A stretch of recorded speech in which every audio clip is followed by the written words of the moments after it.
Good afternoon, everyone. This is Tony from Her Homestead Skills. So I thought today we'd talk about the elephant in the room. And the elephant in the room being tariffs. I know I have watched tons and tons of videos and comments and commentaries and opinions and the validity or the harm the tariffs have and whatever. So what is my opinion? I don't think it really matters what my opinion is. On a personal level, I don't have an issue one way or another. I look at this as a politician's issue. I don't think it's even a trade issue. I think it's just, well, let's face it, Trump hates Trudeau and Trudeau hates Trump. And Trudeau's still there. I told people Trudeau's still there. They have to pick another leader before he hands over the baton, so to speak, hands over the leadership of Canada. And then that new leader of the Liberal Party will become the Prime Minister for a very short while until there's an election. And I'm sure that at this point they could force an election. The Conservative Party and the NDP Party together can force an election, and so that doesn't have to wait till October as far as I'm concerned. So yes, Trump hates Trudeau. I hate Trudeau just as much. Mark hates Trudeau even more. Mark has always hated Trudeau. I've also heard today that there's going to be another phone call with Trudeau at 3 o'clock.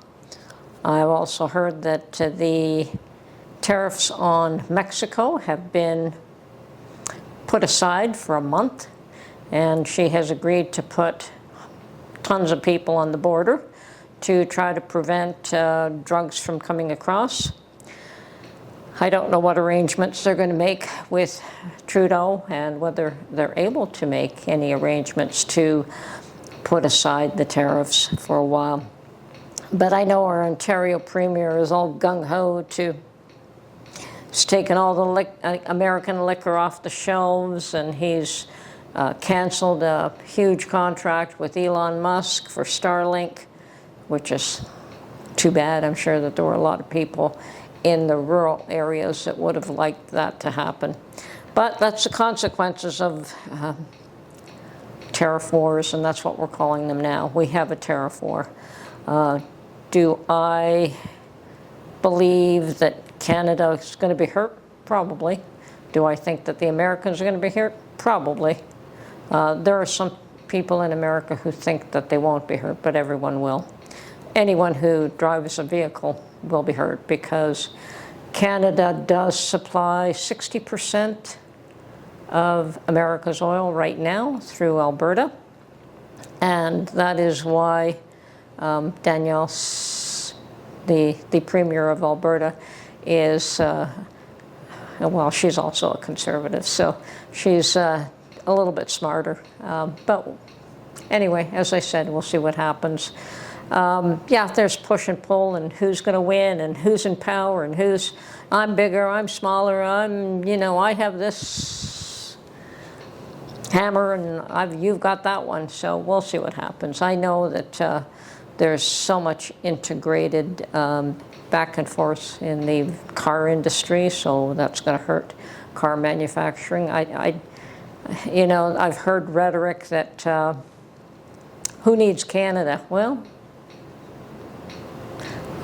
that's fine.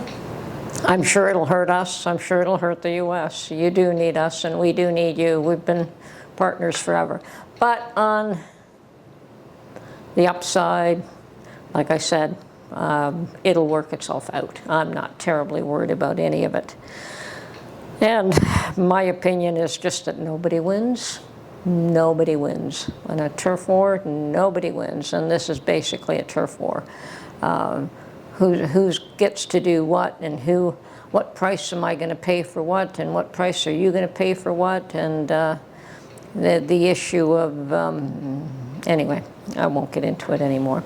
I have my personal thoughts and opinions, but in the long run, I don't think anybody benefits from tariffs, a tariff war. And I think it's mainly a negotiation ploy. And we'll see what comes of it.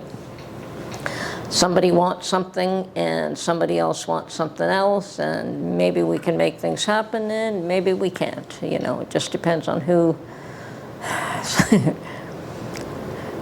who folds first.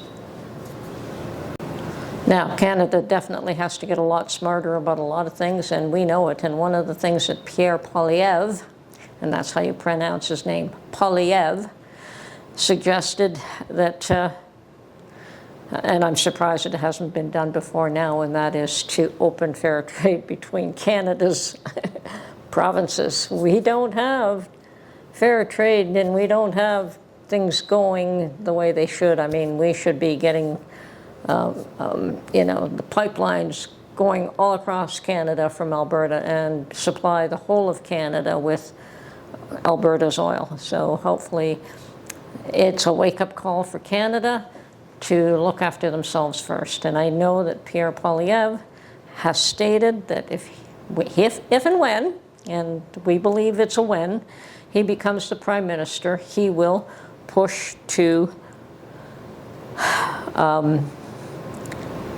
fix a lot of the problems that have been created by woke mentality.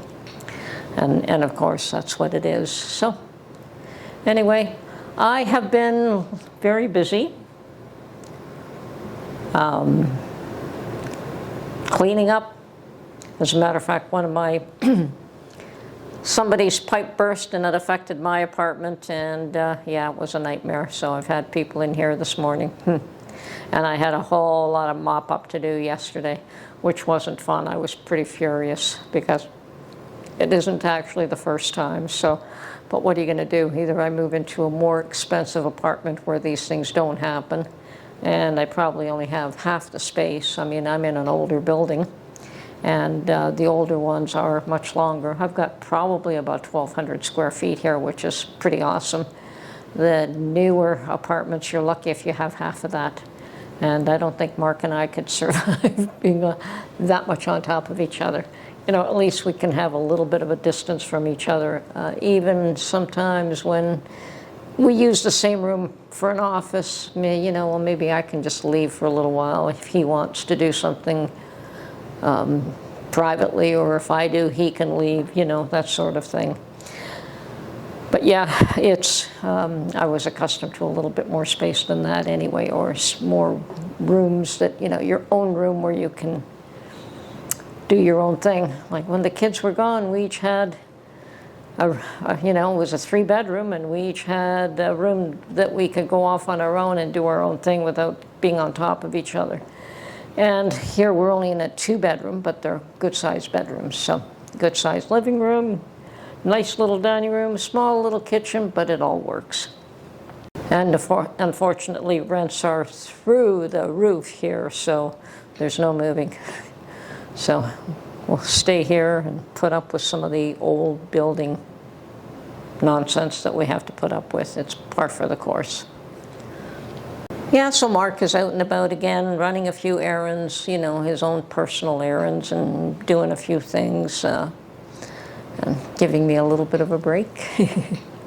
Yeah, I'm going through my preps, and yeah, this is the day where you want a lot of preps. If you're expecting prices to rise, if you don't have a lot of preps, maybe it's time to consider buying things before the prices skyrocket. And yes, tariffs will make everybody's prices go up. Not necessarily, you know, we're tariffing each other. Everyone's prices are going to go up. So be sure to see what bargains you can get right now before tariffs are implemented. And I know in Canada they're trying to encourage people to buy Canadian. We don't manufacture too much these days. So, you know, there's not so much that you can just buy Canadian. And here it's the oil industry, the car manufacturing industry, and the lumber industry that are the biggest ones that are affected. Not to say that there aren't a whole bunch of other smaller industries that are affected.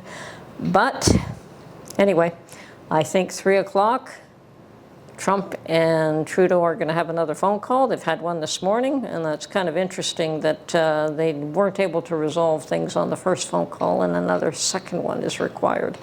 Whereas one phone call seemed to have